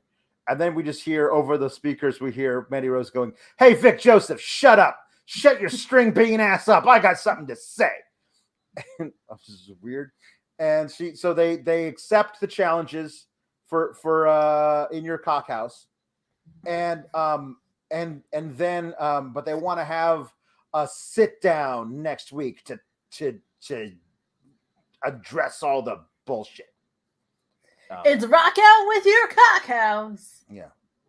I forgot to mention this. I think it was the match before this. Like, they were talking about Double Vest being a virgin. Yeah. Like, Wade Barrett really wouldn't let off of it. Yeah. It was very weird. Yes. That was just in my notes. Was it? No, talking about the beach. Sorry, the beach. I get them confused sometimes for their lack of. The beach is a virgin, and because his right hand is broken, he needs to get a girlfriend. That's a masturbation joke. I don't know if you caught that. I did. I was actually, believe it or not, able to pick up on that sophisticated joke. It's very highbrow. Like it is. It's incredibly. It's incredibly subtle. Like, if you're not really paying attention, you're not going to get it. But it is all women are good for. Yeah. The virgin comment was made during the Veen Wiegner match, which we're about to get to. But yeah, Mandy Rose. Which makes no sense. They didn't even bring it up during the match that Fallon was in. Yeah. No, but they talked about how Veen Wiegner had beat up. Wiegner. Had beat up the Beach, and that's why he has a broken hand. So Veen Wiegner broke his hand, which is why he can no longer pleasure himself. So he needs to find a woman to do it for him. More like Von Wiener, am I right? Very good, very good. Mandy Rose at one point at the end of the little tirade goes, "Back to you, honey," to Wade Barrett, and Wade Barrett is like, oh my goodness, she referenced me, and it's just the Wade Barrett stuff is kind of crazy. They really miss, I think, Beth Phoenix to like mellow them out, because Barrett gets on this crazy stuff, and Vic Joseph can't rein him in, and it'd be better if Beth was there to like kind of like, all right, let's just center this. Because there's not a woman there, the directives have gotten more insane. Well, yes, I think you're right. I think it doesn't have to be Beth, but I think she worked really well with two of them. She's not doing anything now. Like, she left, I thought, because she was going to start doing stuff with Edge and Maurice and The Miz for a long time. They only had that one match though, and then that was now months ago, and there's really no reason for her not to be. She's gonna join House of Purple Judgment Omnipotence Day. The last thing I remember that was when she tweeted like about when Edge like just tried to murder AJ Styles out of nowhere. It's like, oh no, this isn't you. And it's like, I now need to know more of that. Are you letting him like come back? Is he staying at your house now that he's like a cult leader? He needs a therapist. Once we've established, and we did this, that Edge is a regular guy with kids and a wife and a house that Seth Rollins can just walk into. Then now that he's like the leader of the House of Blech, like, did he like change the decor? Is everything painted purple? Like, is there a lot of like black velvet paintings on the walls now? Yeah, I want to know what their house looks like because we know what it looked like before because Seth Rollins broke into it. Yeah. Mark Losper says, remember when Wade Barrett used to be good? Yeah. I really like him on commentary. It's just when he gets, clearly it's directives that push him way too hard in this. I do appreciate one thing. When he's absolutely a heel commentator and will defend all the heels, but he loathes Grayson Waller. It's great. Like, he just can't stand Grayson Waller. He's the one heel that he will not cape for, and I think that is good. TJ Ridgway says, speechless Wade? Like how Wardlow left MJF speechless after being unaffected by the lashes? I can't believe we didn't get a Lash joke when Lash Legend was in the ring. That's but, true. We should have done that. Yeah, we should have done that. That was that whole story has been so much fun. It really has. So Veen Wiegner versus Igman Jiro. Igman Jiro came out and attacked Veen Wiegner before the match. Started out with, and I kept waiting for him to take the jacket off, and I forgot that he actually wrestles with the crazy jacket. Well, because it's jacket time, sir. Yeah. Well, it's not anymore. The time quotient of that is no longer there and will not be addressed anymore. Well, thank God he didn't break his hand, or jacket time would really be over. Yeah. Yeah. So then that was when they got into the whole thing about the Beach being a virgin.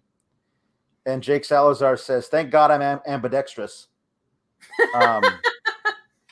It's not like you're doing like brain surgery with your offhand. I mean, it can be done. I'm just saying the whole, like, his whatever.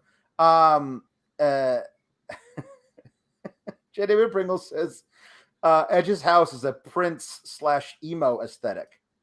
A lot of paisley, but also just a lot of like just very, very dark and brooding.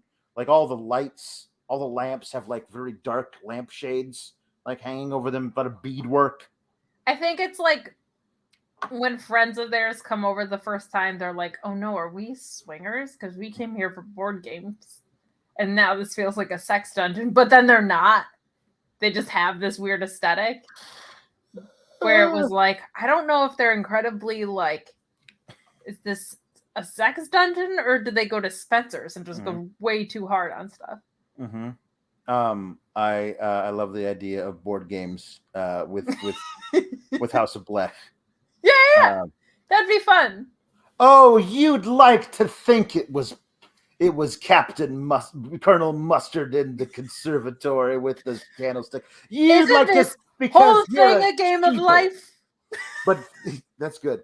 But actually, it's always going to be Professor Plum because it's purple, and that's the only thing that happens in this house. Anyway, you guys want to play Yahtzee?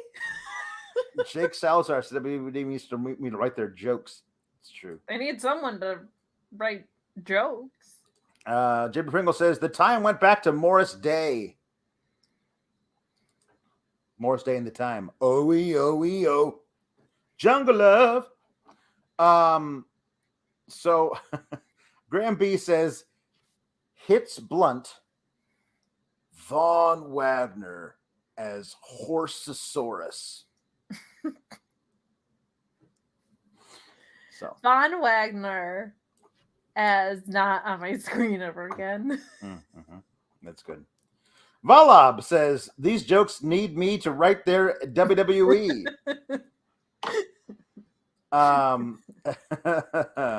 So I will never forget. I don't ever like it. I don't harp on this because they lie all the time about everything.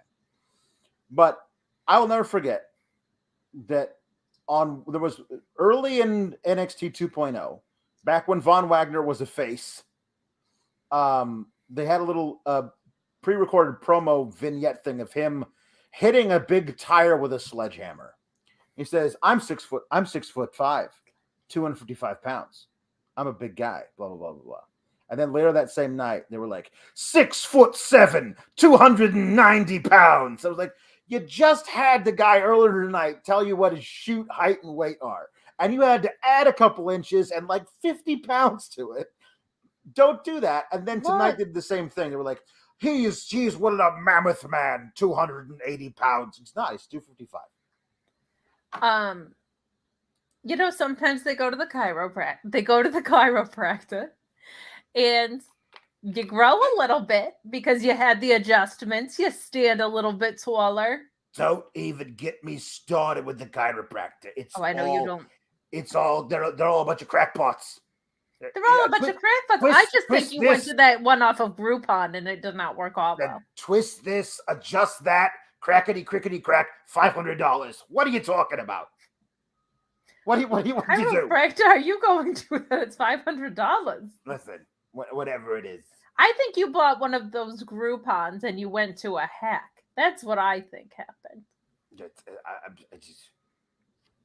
I mean, perhaps also. I need my adjustments. Well, you get one of those boards where you put your feet in it and it turns you upside down for a while. You hang there like Batman. It's nice. I like it. It's like the Danhausen does. Oh, yes, it's the way to do it. You have to do it that way. You gotta do it. Yeah. Ricardo the Mark says, let's talk about Wardlow squashing MJF at Double or Nothing. Let's talk about that. I think it's going to be an 11-minute squash match because I think MJF is going to run a lot, and he's going to cheat a lot, and none of it's going to work. And eventually, he will get. I don't know how many power bombs you think. 11 million. 11. I was thinking 11, but I'd like your number better. 11 million. 11 million is really good. I think somewhere around that. Yeah. Yeah, that's true. So I do have a quandary. Yeah. MJF is then 1-4 on the year. Mm-hmm. Does he start spiraling? Is this the official end of him and Sean Spears? Like, what happens? Does he come back for Punk? Well, the thing of it is he can't have the title match that everybody wants him to have to be the next guy. But everything rolls over at the new year. Like, brand new thing. So, like, he only has like 7 matches a year anyway. So, he could just wait it out until the new year and then pick up 2 victories and he gets the title match and Revolution and wins. There's a way of doing it. Victory off of a transitional championship reign from Eddie Kingston. The other thing about it is that the perfect guy to say to Tony Khan, screw it. I don't care about your ranking systems. I want that guy. I'm the champ.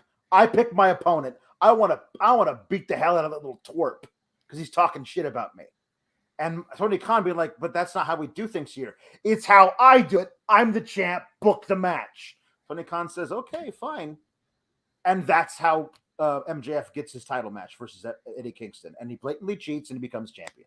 Like, there's a really easy way to go from heel Punk to babyface Kingston for like 6 weeks. And then he decides, no, I am going to kick MJF's ass and teach him a lesson. And I'm going to put the belt on the line because, damn it, that's Eddie Kingston. Eddie Kingston.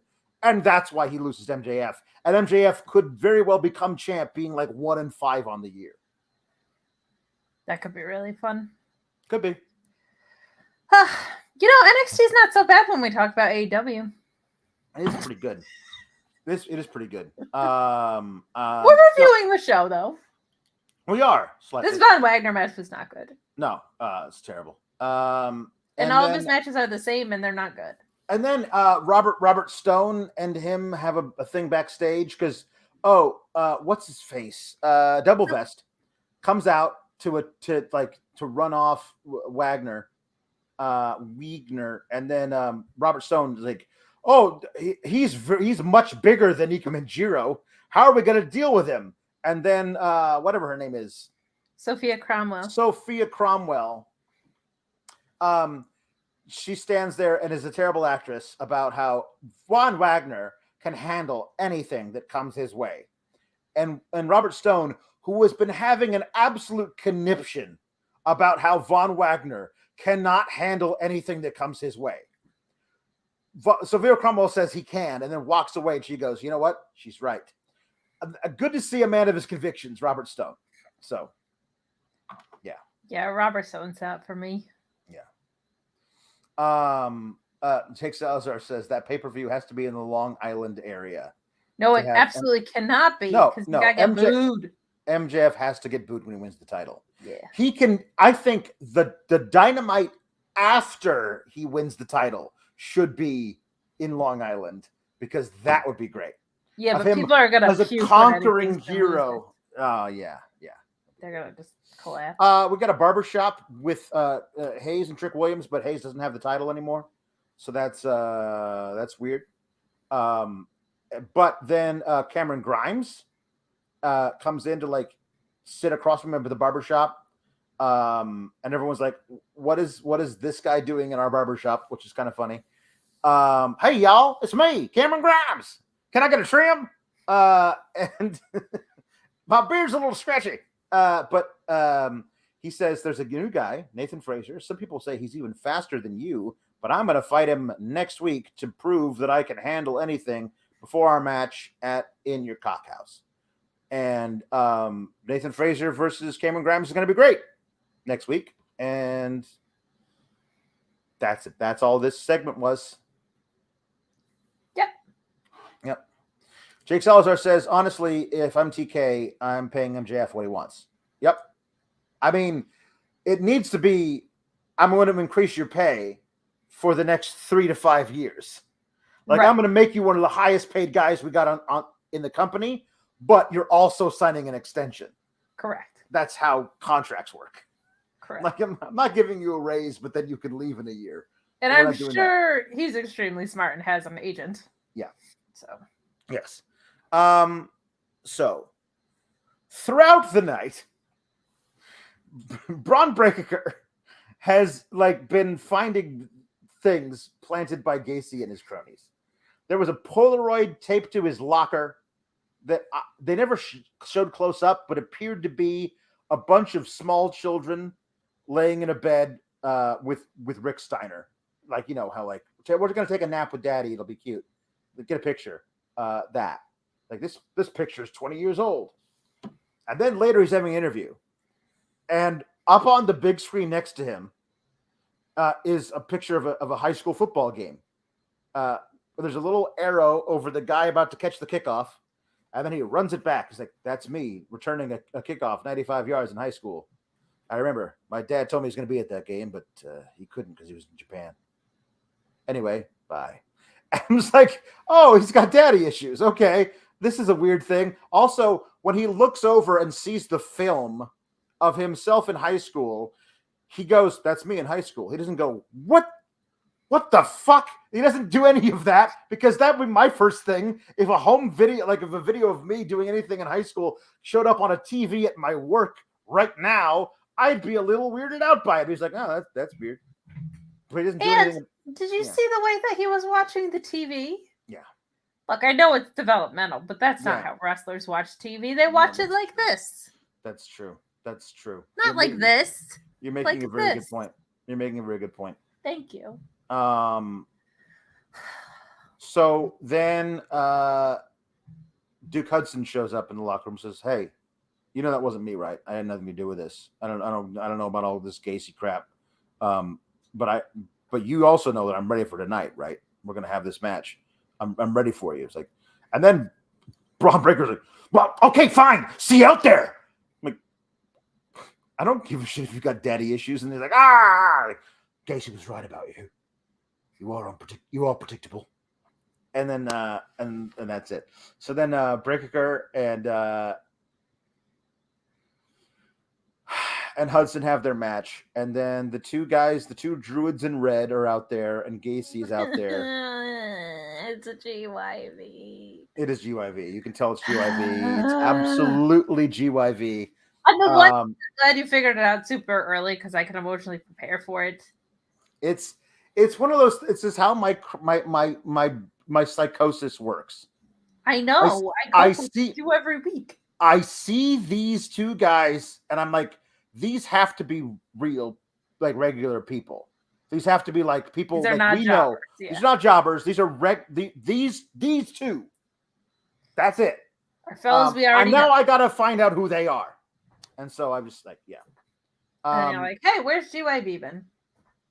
Yeah. Anyway, so somehow, a chair gets in the clutches of a Duke Hudson, and he's about to use it. And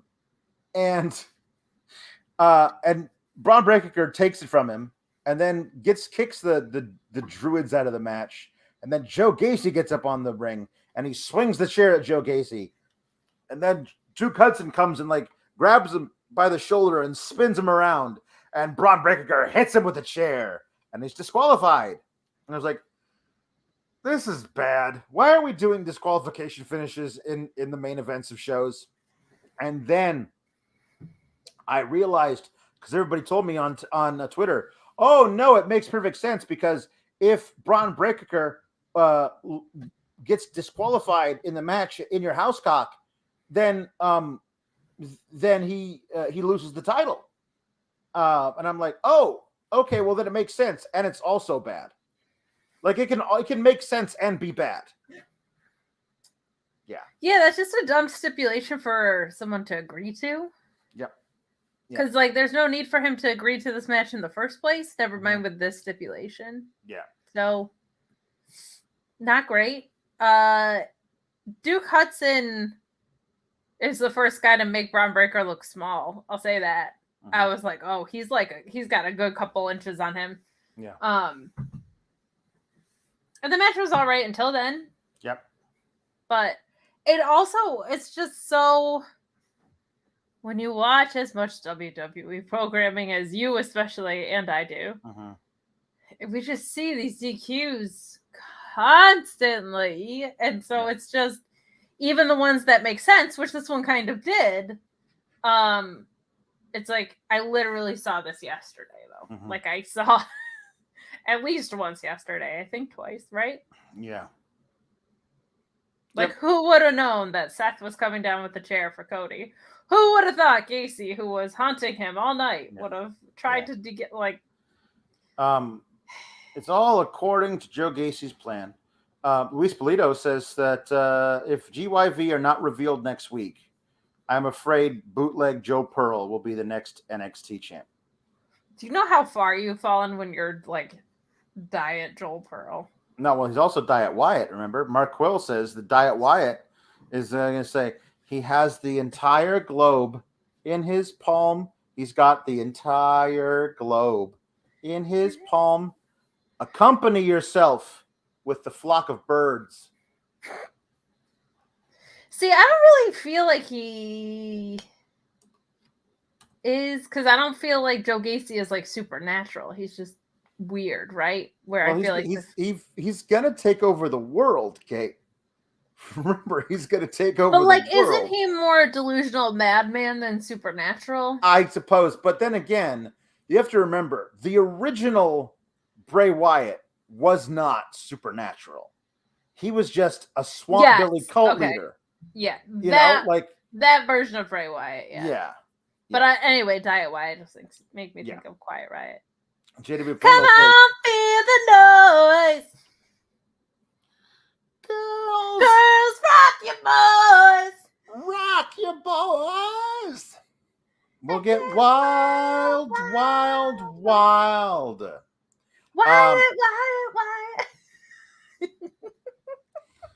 JW Pringle says, Luis, play the tape of Alex in his high school production of Annie as Annie. And Luis says, I'm a moderator, not a spooky wizard. You're not a wizard? He wants you to think that, but Luis throws fireballs. Yeah, he does. Mark Quill helpfully pointing out and reminding us that Sangha is sandwich in Australian. Give me a Vegemite Sangha. Yeah. As they say. Tom LaValle says that Roxy is going to win the tournament, but so are Tony Storm and Adam Cole going to win the Odom tournament at Double or Nothing. I think it's going to be Kyle O'Reilly. But that's a bold prediction. That's a very bold prediction. I don't see it. I want it to be Samoa Joe to win the whole thing, but I know he won't. I know they won't do that to Adam Cole. They've kept Adam Cole out of that for long enough, but he had 2 title shots. But he got 2 title shots and lost them both. And he will have been in AEW for a year without getting a real big victory if he stays like that until September. So I guess, but I think trios titles are coming, and I think he's gonna be the winner of the inaugural ones. I think so. Luis says it's going to be Joey Samoa who's going to win the winner. Who's going to win? Oh, yeah. He says Jake Salazar was the one who predicted that Jericho was going to pin Danielson. He says, if that happens, can I be on the post show for literally 2 seconds to say I told you so and then zoom out? No, but you can do a pre-tape. Yeah, you can send it. You can send it a pre-tape. JW Pringle says that Tony D going to Santos's house is going to be a Spanish joint to get tapas, and then maybe a siesta because this show puts me to sleep. I mean, that sounds lovely, to be honest. Jake Salazar says, fun fact, Keith Lee used to go to my gym and in person, good Lord. Yeah, that he must be a big boy in person. Very, very large man. He's not tiny. No, he's not a small man. Oh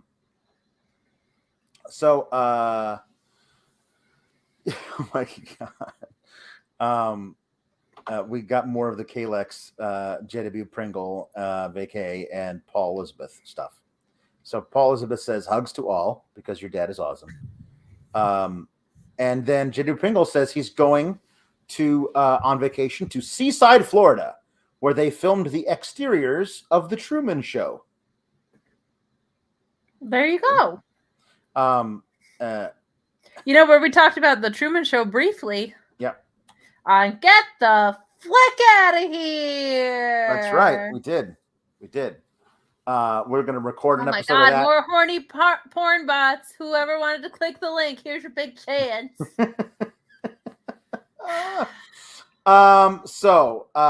Bridget Hewlett says, I don't watch NXT, but I love to watch y'all every week.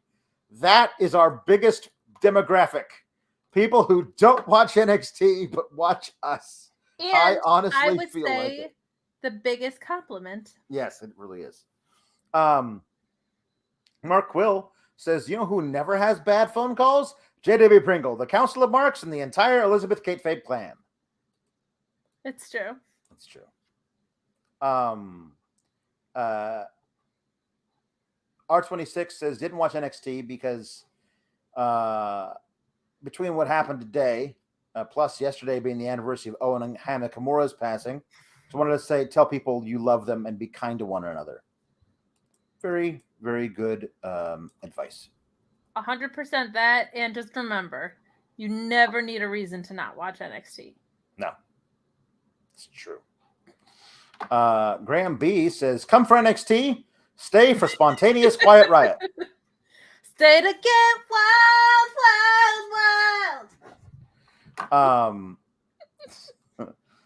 Caden says, y'all are the best. To share my story, I'm a victim of the Parkland shooting and lost a close friend and teacher. Today was rough. So happy to have the SGS family to help through this time. Oh, and watch FMC on Fightful Overbooked every Friday. I'm sorry about that happening to you, and that I'm sure days like today, which are far too frequent of, just make it, I'm sure, all come back in the most horrific of ways. But I'm glad that you're hanging out, and just remember to be extremely kind to yourself today and all days, but especially on days like today. We love you. Yes. Tom LaValle says, love you both. Love this whole wacky group we've assembled around this wrestling show. SGS for life. Kate's bangs are blessing as ever, and hopefully soon Alex will get a new brick wall soon. Fingers crossed. Fingers crossed. We gotta sell the house first. We gotta sell the other house, and then depending on how much we make off of that, maybe we'll be starting to finish the basement, and then I can get my brick wall back. Oh, I forgot to mention Giovanni Vinci. There's some little vignette with a guy putting on a Gucci watch and a tie and everything, and there's I think it was a woman doing the voiceovers, like, I go to Venice in the morning and Roma in the evening and all this kind of stuff. And I'm thinking that's the new Fabian Eichner gimmick. The Fabian Eichner is going to be really Italian. But yeah, he seems to be like, he's fashion is the thing you got to do, I guess is what he says. I missed that entirely, that vignette. Yeah. I was probably chasing my dog around. Yeah, it's not great. Yeah. Anyway, Mark Losper says, glad that our stupidity can help you out, Caden. Yes, we're very supportive in this group. Anything we can do. I get so many like messages from people who say like this show for whatever reason has helped them through really rough times, and that makes me feel so great. For in the sour, yeah, there is love, and in the Graps, there is greatness. Yes. Jake Salazar says, if CM Punk wins a Double or Nothing, I will tear up, because when he left wrestling, I stopped watching after I realized he wasn't coming back. But when he walked out on Rampage, August 20th, was my first time watching wrestling since, and I was in tears because I legit love him. Me too. That's why I read his live journal on air instead of watching Bron yesterday. I left ROH to go watch him debut. I was at an ROH show. I left the main event of that ROH show to go back to the hotel and watch that debut because it meant so much to me. What a moment. Thea Hale is graduating from high school, and next week she's going to choose which college she's going to go to. I'm guessing online, because she's going to be in the Performance Center training, and you can't attend lectures at Princeton, which according to her is one of the colleges she got into, and we're choosing. You can't attend lectures in Princeton and also train at the Performance Center, because that's not possible. No, she's going to Full Sail. Yes, she's going to go to Full Sail. I'm not. Or that, like the University of Florida or something. Yeah. Yeah. Or Heather says in the chat, Chase U. I was going to say that too. That's a good one. Oh, she should go. She should pledge to Chase U. Yeah. We got, since we had Linda singing Frank Sinatra's My Way last week. The Linda. That we got many requests for William Regal to sing Limp Bizkit's My Way, like literally 3 of them. Tom LaValle says, tonight, can we hear My Way by Limp Bizkit? Brian Moore says, we got that version of My Way. Can we get Linda? This is Linda doing My Way by the new metal kind of nuance and modern fashion icons Limp Bizkit from the Platinum album Chocolate Starfish and the Hot Dog Flavored Water. Thank you for all your hard work, y'all. And then we also got Michael Bungie saying, as last night we were graced with the tantalizing tones of Linda beautifully performing Frank Sinatra's My Way, I hereby submit tonight's Regal Rap, a song by the same name only by a much different artist, Limp Bizkit. Can't wait for this. SGS for life. So now we have to have I suppose a duet of yourself, though, right? Yeah. Okay, good. As long as I don't have to participate. Of Linda and Regal.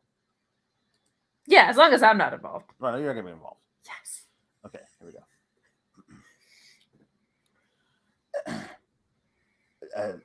Check out my melody. Check out my melody. Check out my melody. You think you're special. You do. I can see it in your eyes. I can see it when you laugh at me, look down on me, and walk around on me. Just one more fight about your leadership, and I will straight up leave your shit. Because I've had enough of this, and now I'm pissed. Yeah. This time, I'm going to let it all come out. This time, I'm going to stand up and shout. I'm going to do things my way. It's my way or the highway.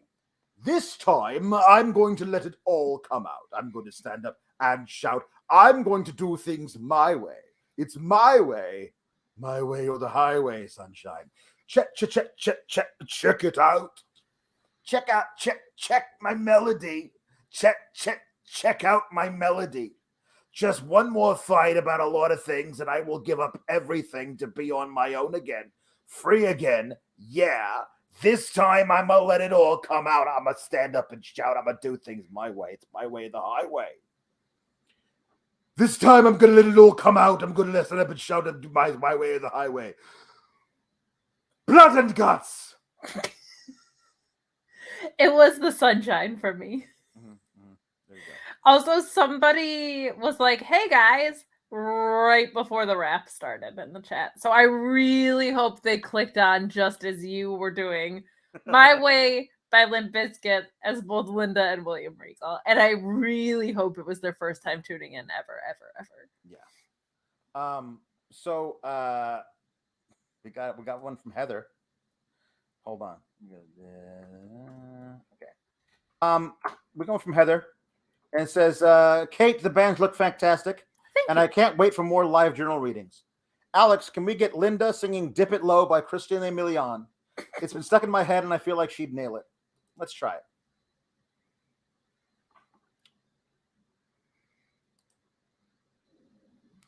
it.